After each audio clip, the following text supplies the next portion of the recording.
Merhaba arkadaşlar, Filiz'in Yemek Dünyası'na hoş geldiniz. Mantı yapmak hiç bu kadar kolay olmamıştı.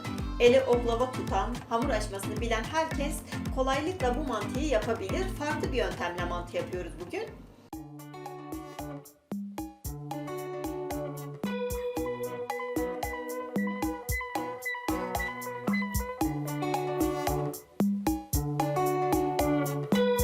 İşe hamurumuzu yoğurmakla başlıyoruz. Hamuru için 3 su bardağı un kullanıyoruz. 200 milim bardaklarda. 1 tatlı kaşığı tuz. 1 adet yumurta. Yanıma 1 su bardağı da su aldım.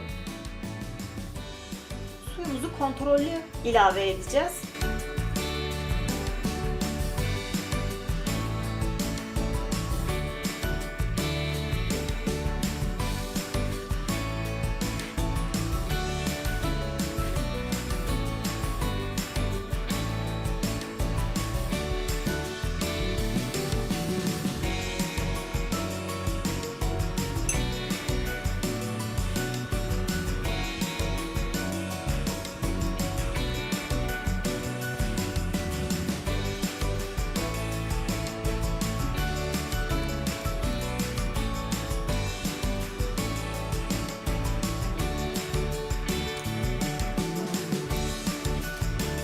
Bir bardaktan bu kadar kaldı.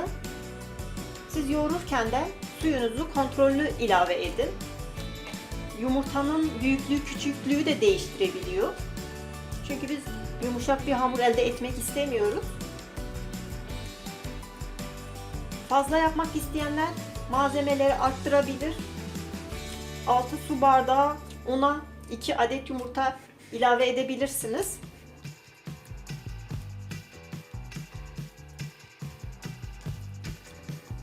Ben hamurumu birkaç dakika yoğurdum.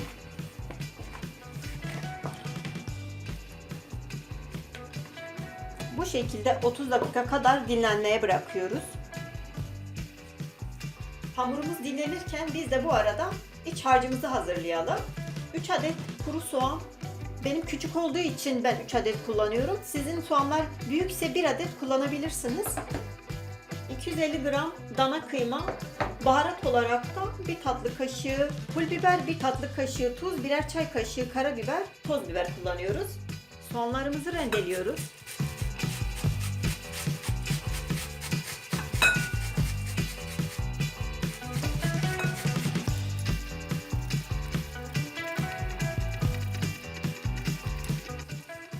Soğanları rendeledim. Gözlerim de yandı bu arada. Bayağı bir acıymış. Ben suyunu sıkıyorum. Acım suyu çıksın.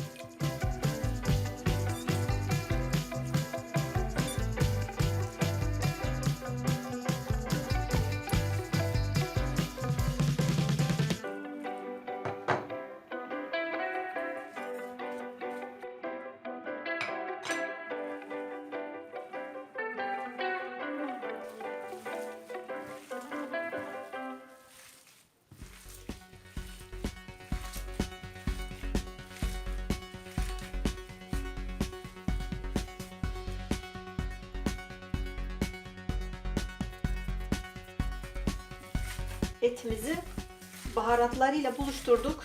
Biraz da yoğurduk bu şekilde.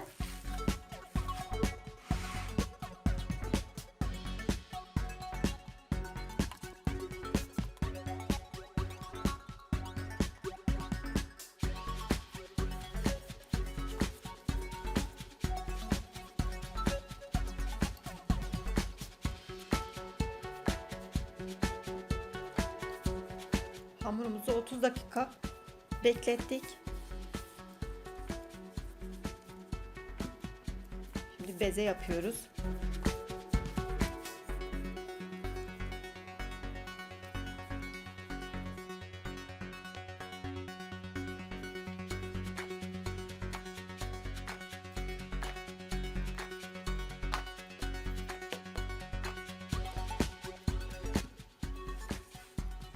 Bezelerimizi yaptık.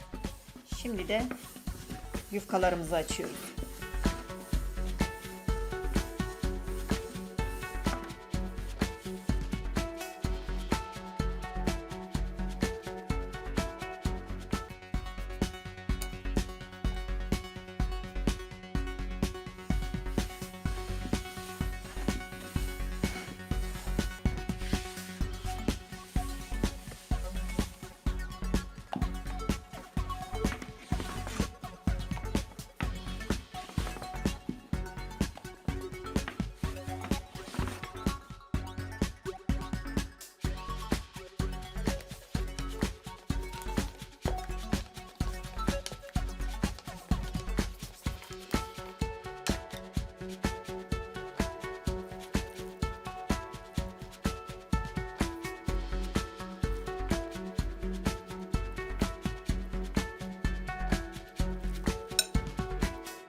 Ben iç harcımı yerleştirdim yufkanın içine.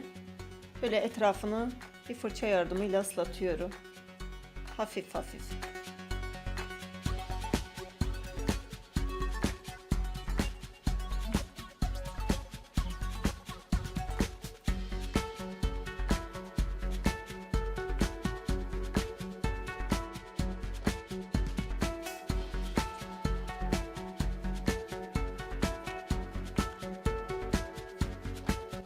İkinci yufkamızı da böyle üzerine seriyoruz. Böyle bir kapaktan yardım alıyoruz. Gördüğünüz gibi.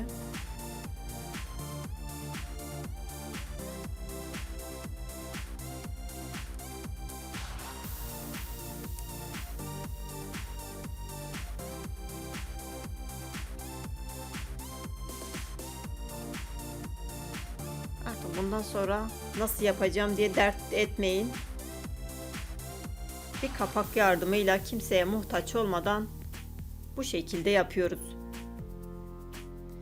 Çok kolay. Herkes yapabilir. Gerekli sadece bir kapak.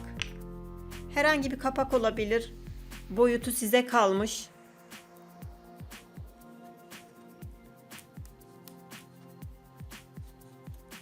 Yufka açıyorum ama mantı dökemiyorum diyemeyeceksiniz.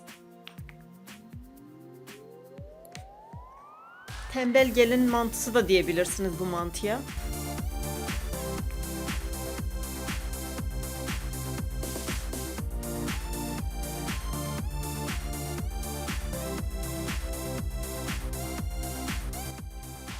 Mantılarımı 5 dakikada kestim, doldurdum. Kimseye minnet etmeden. Islanmayan yerler açılabilir. Şu şekilde elinizle kapatabilirsiniz bastırıp. Sadece açmak. Açtınız mı mantınız 5 dakikada hazır.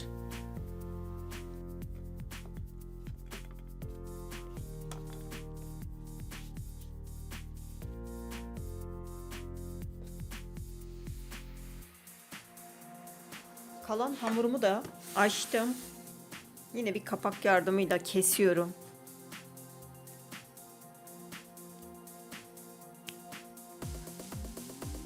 Kalan hamuru beze yapıp dolaba da koyabilirsiniz. Ertesi günü de yapabilirsiniz. Çünkü kestiğimiz için biraz sertleşiyor. Açmakta insan zorlanabilir. Açıkçası ben biraz zorlandım.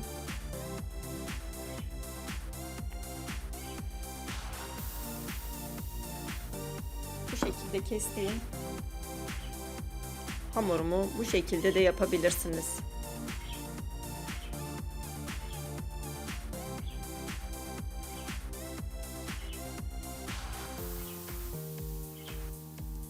Fikir olsun diye göstermek istedim.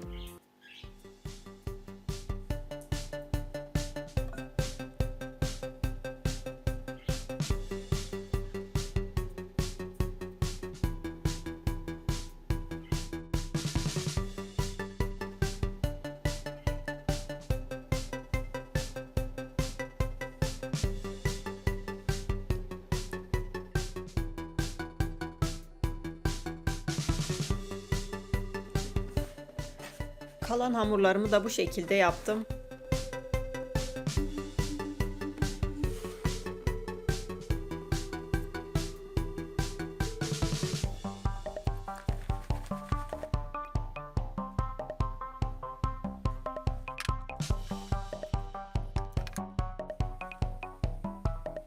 Mantılarımızı haşlamaya geçtik. Ocağımızın altını yakıyoruz. Kettle'da kaynatmış olduğum suyumu ilave ediyorum.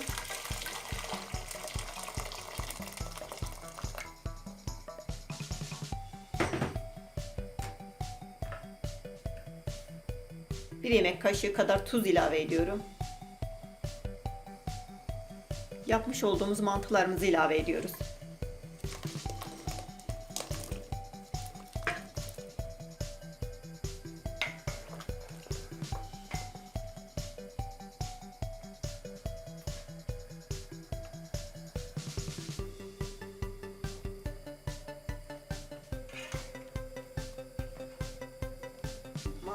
haşlandı. Haşlanmış olduğumuz mantılarımızı sudan alıyoruz.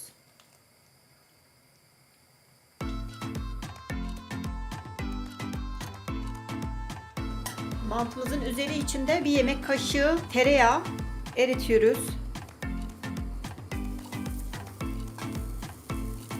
Eridikten sonra bir tatlı kaşığı pul biber, bir tatlı kaşığı da nane kullanacağız.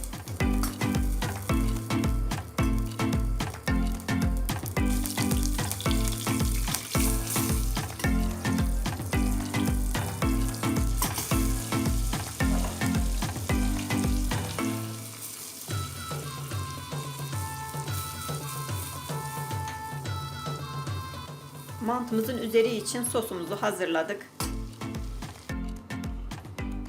Bir diş sarımsak, bir çay kaşığı da tuz. Sarımsağımızı eziyoruz.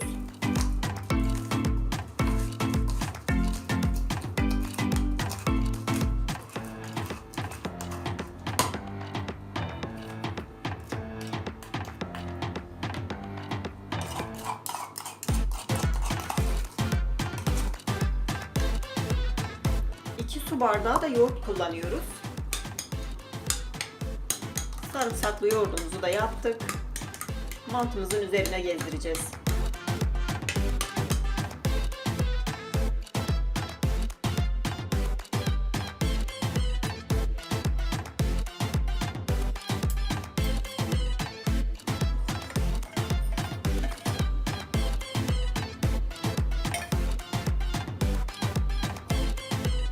Bu şekilde yapıp difrize de atabilirsiniz.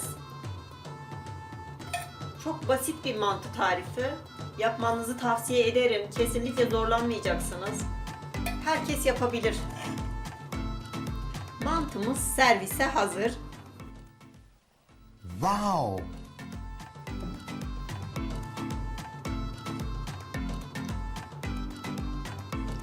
Yapacak olanlara şimdiden afiyet olsun. Bizi izlediğiniz için teşekkür ederim. Kanalımıza abone olmayı, yorum yazmayı unutmayın.